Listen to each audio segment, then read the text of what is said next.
علیہ وسلم تسلیما الصلاۃ والسلام علیک یا سیدی یا رسول اللہ وعلی آلک واصحابک یا سیدی یا حبیب اللہ الصلاۃ والسلام علیک یا سیدی یا سید المرسلین وعلی آلک واصحابک یا سیدی یا شفیع السلام علیکم ورحمۃ اللہ وبرکاتہ۔ سورہ فتح کی آیت نمبر 10 ہے، سورت نمبر 48 ہے اور پارہ نمبر 26۔ اللہ تعالیٰ جل مجدہ الکریم ارشاد فرماتا ہے ان الذین یبایعونک، وہ جو آپ کی بیعت کرتے ہیں، انما یبایعون اللہ، وہ تو اللہ تعالیٰ کی بیعت کرتے ہیں، ید اللہ فوق ایدیہم، اور ان کے ہاتھوں پر اللہ کا ہاتھ ہے، فمن نکث فانما ینکث علی نفسہ، اور جس نے عہد توڑا اس نے بہت بڑا عہد توڑا، ومن اوفی، اور جس نے عہد پورا کیا، بما عاہد علیہ اللہ فسیؤتیہ اجرا عظیما، اللہ تعالیٰ جل مجدہ الکریم کا اس نے عہد پورا کیا، جس نے عہد پورا کیا، اور اللہ تعالیٰ اس کو بہت بڑا ثواب عطا فرمائے گا۔ ہجرت کو 6 سال گزرے، نبی صلی اللہ علیہ وسلم آپ ارادہ فرمایا، آپ نے عمرہ کے لیے تشریف لے کے جایا جائے، اور ذیقعد کا مہینہ تھا، اس مہینے میں آپ نے عمرہ کا ارادہ فرمایا، جس میں مشرک بھی جنگ نہیں کرتے تھے۔ تو آقا صلی اللہ علیہ وسلم نے اعلان فرمایا کہ ہم عمرہ کے ارادہ سے جا رہے ہیں، تو 1400 صحابہ کرام اکٹھے ہوئے اور ایک بڑا وفد بن کر عمرہ کے لیے نکلے، ہتھیار لٹکائے ہوئے سبھی نے، اور احرام باندھے ہوئے نبی صلی اللہ علیہ وسلم کے ساتھ، اور اپنے جانوروں پر نشانی لگائی ہوئی تاکہ ہم اس کو جا کے ذبح کریں۔ جب مقام حدیبیہ پر پہنچے تو مشرکین نے نبی صلی اللہ علیہ وسلم کا راستہ روک دیا کہ آپ پہلے ہمارے ساتھ بات چیت کریں، پھر اس کے بعد آپ کو عمرہ کے لیے مکہ آنے۔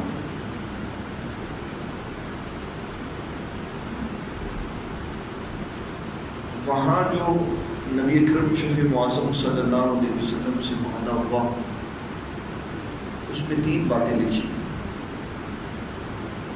کہ اس سال تو ہم آپ کو عمرہ نہیں کرنے دیں گے، اس سال تو آپ چلے جائیں واپس، لیکن آپ اگلے سال عمرہ کے لیے آ سکتے ہیں۔ اور معاہدے میں جو باتیں لکھی گئی ان میں پہلی شرط یہ تھی کہ مکہ کا کوئی بندہ آپ کے پاس وہاں نہیں، مدینہ میں نہیں آئے، اور اگر مکہ المکرمہ کا کوئی بندہ مدینہ میں آ گیا، آپ پر لازم ہے کہ ہم اس کو واپس لے جائیں، اور ہمارا یہ جو مکہ کا علاقہ ہے اس میں آپ کا کوئی بندہ بھاگ کے آ گیا تو ہم اس کو واپس لے لیں۔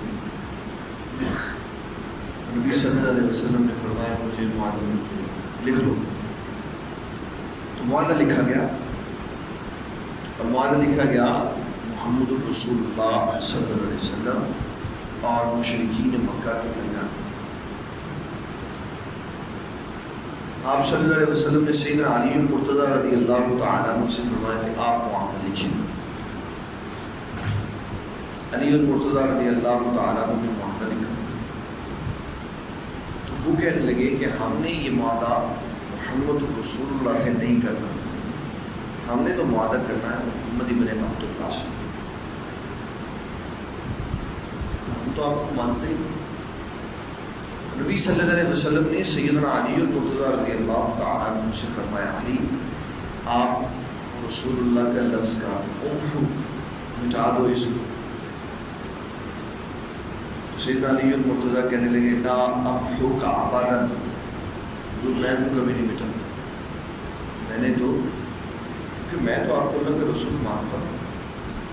نبی صلی اللہ علیہ وسلم نے پھر خود وہاں سے رسول اللہ کا لفظ کاٹ کے محمد ابن عبداللہ لکھا اور پھر معاہدہ ہوا محمد ابن عبداللہ صلی اللہ علیہ وسلم اور مشرکین مکہ کی طرف. اب صحابہ اس معاہدے سے خوش نہیں تھے. کہتے ہیں یہ کیا بات ہے, ان کا کوئی بندہ آئے تو ہم واپس دے دیں اور ہمارا آئے تو وہ واپس نہ.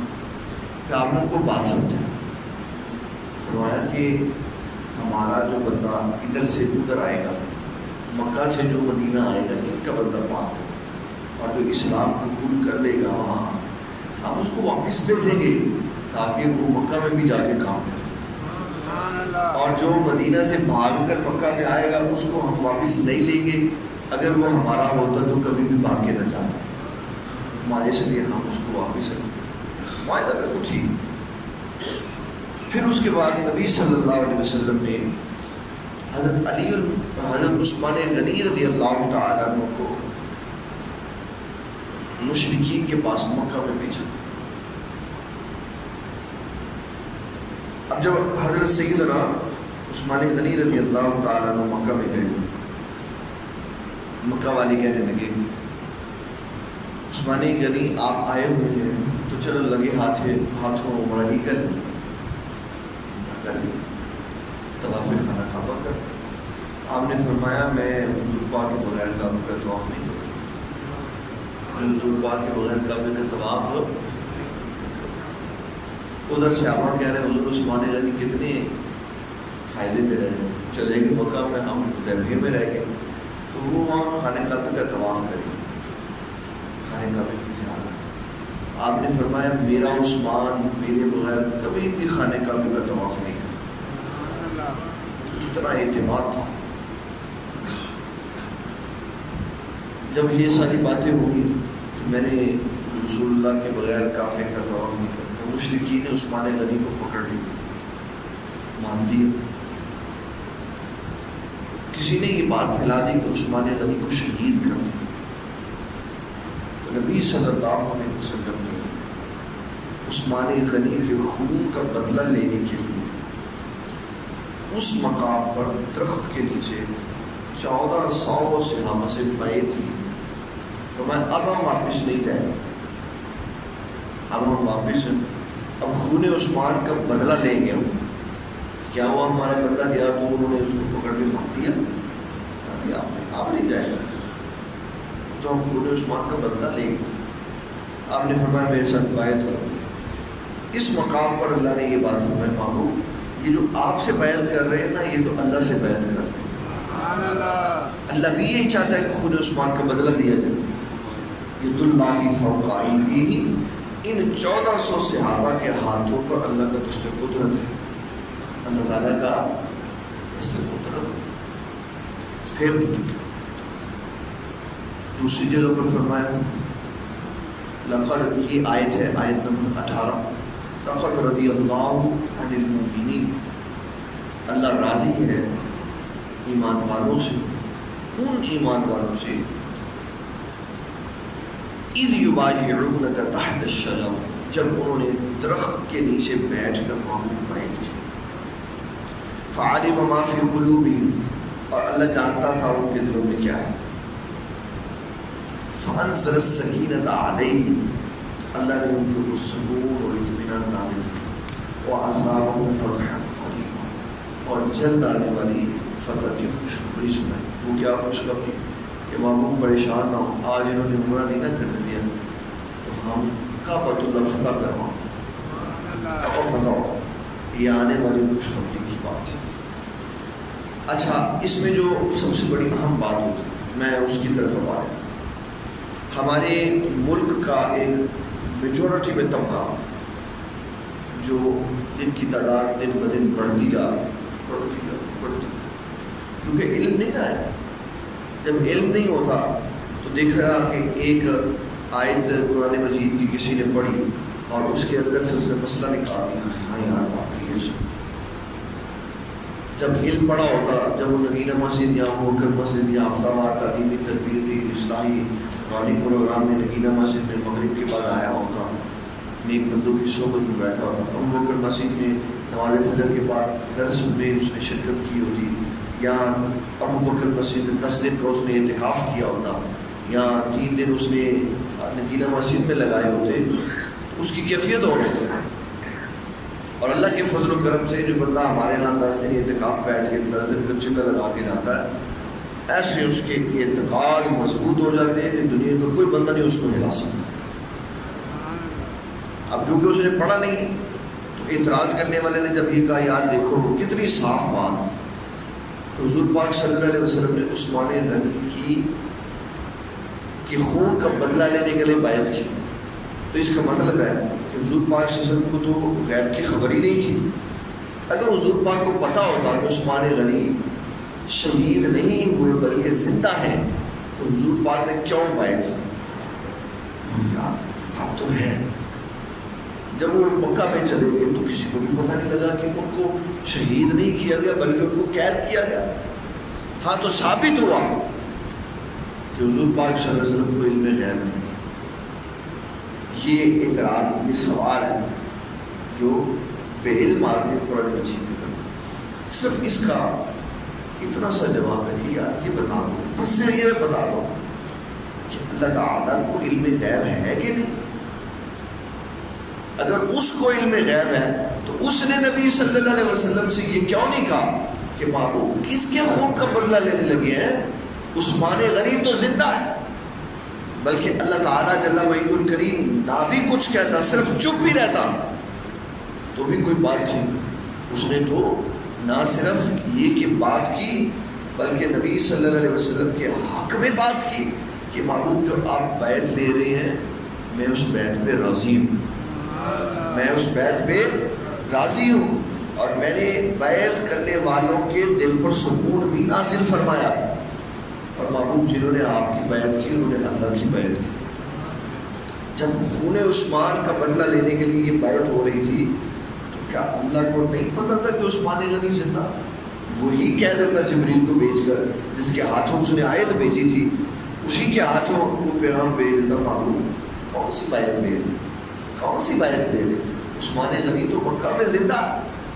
اس کا مطلب یہ ہوا کہ نہ علم غیب ہوا معاذ اللہ ثم معاذ اللہ رسول اللہ کو، نہ علم غیب ہوا معاذ اللہ اللہ تعالیٰ، علم تو کسی کو بھی نہ ہو کہ ایک کام ہوا ہی نہیں تو اللہ کس چیز کی بیعت لے رہا؟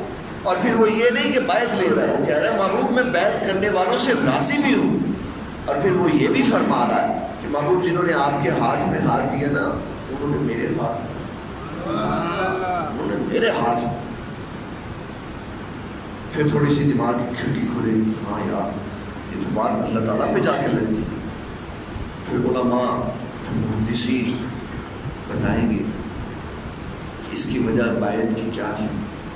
پہلا یہ جواب دیں گے کہ اللہ کو بھی معلوم تھا عثمان غنی شہید نہیں ہوئے، نبی صلی اللہ علیہ وسلم کو بھی معلوم تھا عثمان غنی شہید نہیں، بیعت اس لیے لی جا رہی تھی، اللہ نے یہ علم رسول اللہ کو عطا فرمایا ہوا تھا عثمان غنی کو مظلوماً شہید کیا جائے گا، عثمان غنی کو مظلوماً شہید کیا جائے گا، اور جب عثمان غنی کو شہید کیا جائے تو عثمان غنی کے خون کا بدلہ ضرور لینا ہے۔ عثمان غنی کے خون کا بدلہ جب بھی شہید کیا جائے گا تب عثمان غنی کے خون کا بدلہ لینا۔ اس کے اوپر ایک حدیث بطور دلیل ہے کہ حضور پاک صلی اللہ علیہ وسلم کو عثمان غنی کے مظلوماً شہید ہونے کا علم تھا پہلے سے کہ ظلماً ان کو شہید کیا جائے۔ حضرت سیدنا ابو ہریرہ رضی اللہ تعالیٰ عنہ فرماتے حضور پاک ایک باغ میں تھے، میں وہاں پیچھے چلا گیا، آقا صلی اللہ علیہ وسلم نے مجھے فرمایا ابو ہریرہ دروازے پہ کھڑے ہو جاؤ، جب کوئی بندہ دروازہ کھٹکھٹائے گا اس کو دروازہ کھولنا، اس کو جنتی ہونے کی خوشخبری سنا تو جنتی۔ فرماتی ہے جب سیدنا سرکار کائنات نے دروازے پہ کھڑا کیا تو چند لمحوں کے بعد دروازہ کھٹکھٹایا گیا۔ حضرت ابو ہریرہ فرماتے ہیں جب میں نے دروازہ کھولا نا تو ابو بکر صدیق کھڑے تھے سب، میں نے عرض کی حضور پاک صلی اللہ علیہ وسلم نے فرمایا آپ جنتی، آپ جنتی۔ پھر ابو بکر صدیق اندر تشریف لے آئے، پھر آپ نے فرمایا ابو ہریرہ اب جو آئے گا اس کو کہنا تو بھی جنتی ہے. پھر تھوڑی دیر کے بعد دروازہ کھٹکھٹایا گیا. جب دروازہ کھولا تو حضرت عمر بن خطاب سے. پھر تیسری بار دروازہ کھٹکھٹایا تو حضور صلی اللہ علیہ وسلم نے فرمایا جو اب آئے گا اس کو کہنا تو جنتی ہے لیکن یہ یاد رکھ جو مظلومن شہید کیا جائے گا, ظلم کیا جائے گا تجھ پر, پلوا ہوگا تیرے اوپر. تو فرمایا جب دروازہ کھولا تو عثمان غنی سامنے کھڑے تھے. حضور پاک صلی اللہ علیہ وسلم کو ان کی زندگی میں ان کی شہادتوں کا بھی علم تھا اور یہ بھی علم تھا کہ کس کو کس حال میں شہید کیا جائے. امام بخاری نے بخاری شریف میں لکھا ہے جب نبی صلی اللہ علیہ وسلم احد پہاڑ پر گئے ابوبکر صدیق, عمر بن خطاب اور عثمان غنی کے ساتھ, احد پہاڑ نے محبت میں جھومنا شروع کر دی, ہلنے لگ گیا. تو نبی صلی اللہ علیہ وسلم نے اپنا پیر مارا, اسکت یا احد, احد ٹھہر جا, فإن علیک نبی و صدیق و شہیدان. فرمایا تیرے اوپر ایک اللہ کے نبی کھڑے, ایک صدیق کھڑے ہیں اور 2 شہید کھڑے ہیں. شہادت کا بھی علم تھا کہ عمر بن خطاب بھی شہید کیے جائیں گے, عثمان غنی بھی شہید کیے جائیں گے, اور یہ بھی علم تھا کہ عثمان غنی کو مظلوماً شہید کیا جائے گا. یہ سارے واقعات اور حالات یہ ہمیں بتاتے ہیں کہ بیعت اس لیے لی گئی 1400 صحابہ سے کہ جب بھی عثمان غنی رضی اللہ تعالیٰ عنہ کو شہید کیا جائے گا تو ان کے خون کا بدلہ ضرور لینا ہے کیونکہ عثمان غنی کو مظلوم شہید. اللہ تعالیٰ ہمیں دین اسلام کا فہم عطا فرمائے. وما علینا الا البلاغ.